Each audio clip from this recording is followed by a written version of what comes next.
नमस्कार दोस्तों, स्वागत है आप सबका आपके अपने चैनल अल्फा लीडर्स में। मैं अभिषेक मिश्रा वशिष्ठ प्रस्तुत हूं एक और अध्याय के साथ में जो कि है rights and duties in jurisprudence. तो आइए आराम से प्रारंभ करते हैं।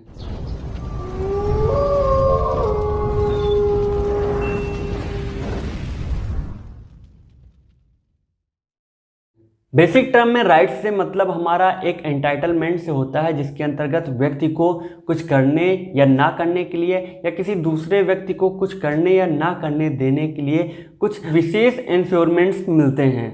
राइट के बारे में आगे बढ़ने से पूर्व इसकी थ्योरीज को जान लेना आवश्यक है, जो कि इसके बेसिक कॉन्सेप्ट को समझने में हेल्प करेंगे। तो इसकी थ्योरीज को हम दो पार्ट्स में डिवाइड कर सकते हैं।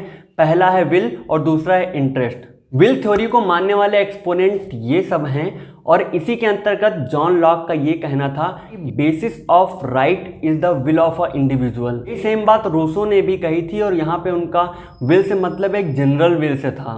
सिंपल टर्म में राइट्स जो हैं वो व्यक्ति की इच्छा की अभिव्यक्ति हैं और एक लॉ का या स्टेट का यह कर्तव्य बनता है कि वो इनको प्रमोट करें और प्रोटेक्ट करें।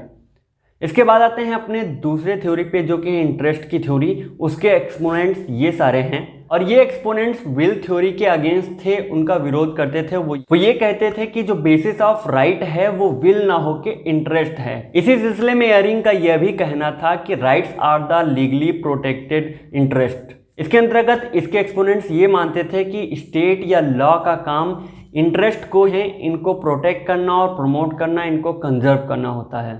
इसके बाद आते हैं अपने नेक्स्ट पॉइंट पे, जो कि एलिमेंट्स ऑफ राइट। तो एलिमेंट्स ऑफ राइट को हम चार पार्ट्स में डिवाइड कर सकते हैं। सबसे पहला है पर्सन ऑफ इनहेरेंस, दूसरा है पर्सन ऑफ इंसिडेंस, तीसरा कंटेंट्स ऑफ राइट, चौथा सब्जेक्ट मैटर ऑफ राइट और पांचवा टाइटल ऑफ द राइट।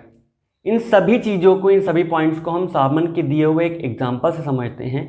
मान लीजिए एक व्यक्ति है ए, उसने बी जो कि दूसरा व्यक्ति है उससे कुछ ज़मीन खरीदी। अब इस एग्जाम्पल में जो ए है वो पर्सन ऑफ इनहेरेंस होगा और बी और बाकी के जितने भी लोग हैं वो पर्सन ऑफ इंसिडेंस होंगे। यहाँ पर्सन ऑफ इनहेरेंस का मतलब उस राइट को धारण करने वाले व्यक्ति से है और पर्सन ऑफ इंसिडेंस का मतलब जिसके अगेंस्ट में ये राइट्स मिले होते हैं वो होता है।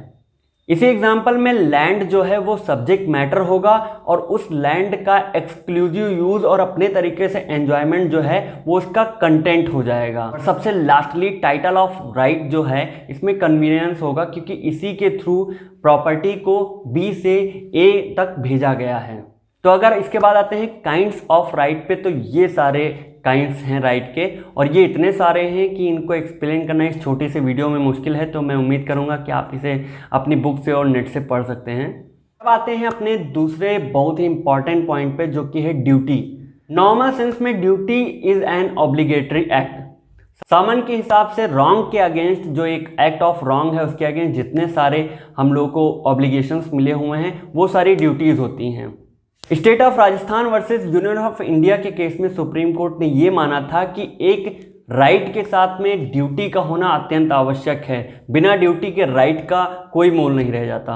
आप ड्यूटीज के इंपॉर्टेंस को इसी बात से समझ सकते हैं कि 42nd अमेंडमेंट के अंतर्गत पार्ट 4 ए में जो है भारतीय कॉन्स्टिट्यूशन में फंडामेंटल ड्यूटीज के फॉर्म में 11 ड्यूटीज को जगह मिली हुई है। अब अगर बात करें काइंड्स ऑफ ड्यूटीज की, तो ये सारे काइंड्स ड्यूटीज के दिए हुए हैं। लास्टली हम लोग बात करते हैं difference between rights and duties की। तो अगर हम इंडियन पर्सपेक्टिव से बात करें तो पहली चीज की rights are justiciable and duties are not justiciable, और उसके बाद राइट्स आर एनफोर्सिएबल और ड्यूटीज एनफोर्सिएबल नहीं है। मतलब ये है कि राइट्स जो हैं वो कॉन्स्टिट्यूशन के थ्रू दिए गए हैं और इनको इन्फ्रिंजमेंट की कंडीशन में व्यक्ति कोर्ट को अप्रोच कर सकता है, जबकि ड्यूटीज के इन्फ्रिंजमेंट के अवस्था में व्यक्ति कोर्ट को अप्रोच नहीं कर सकता।